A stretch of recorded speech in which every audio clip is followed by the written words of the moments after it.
Question है मगध की राजधानी कौन सी थी?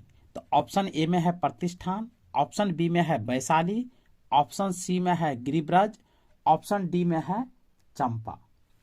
तो इसका जो सही उत्तर होगा वो होगा ऑप्शन सी, मगध की राजधानी गिरिब्रज थी और गिरिब्रज का ही दूसरा नाम था राजगृह।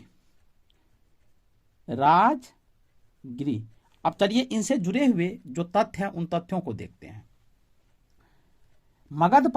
मगध जो बिहार में था, मगध जो बिहार में था,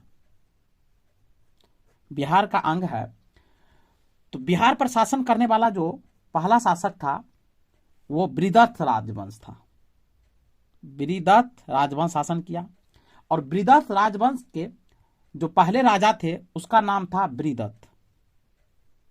बृहदत्त यानी बृहदत्त ने ही बृहदत्त राजवंश की स्थापना करता है और यह पहला राजा बनता है। और बृहदत्त के पुत्र जो था उसका नाम था जरासंध। जरासंध उसके पुत्र का नाम था, बृहदत्त के पुत्र का।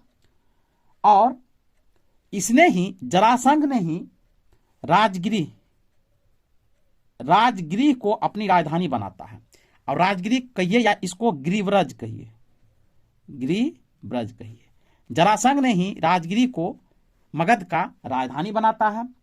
उसके बाद मगध का जो प्रतापी राजा था, प्रतापी राजा में जो नाम आता है वो आता है बिंबिसार का। बिंबिसार का।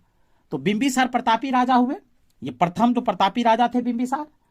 और यह जो था यह हर्यक वंश से संबंधित था। हर्यक वंश से यह संबंधित था, जुड़ा हुआ था।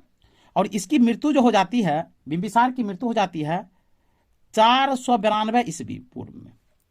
492 ईसा पूर्व में इसकी मृत्यु हो जाती है बिंबिसार की। और इसके बाद इसका जो पुत्र होता है, इसके पुत्र का नाम था अजातशत्रु। अजातशत्रु। तो अजातशत्रु शासक बनता है मगध का।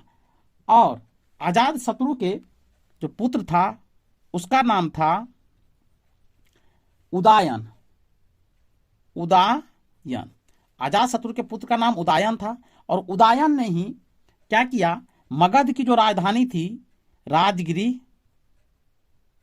वहां से हटा करके ये राजधानी पाटलिपुत्रा ले आता है। पाटलिपुत्रा ले आता है।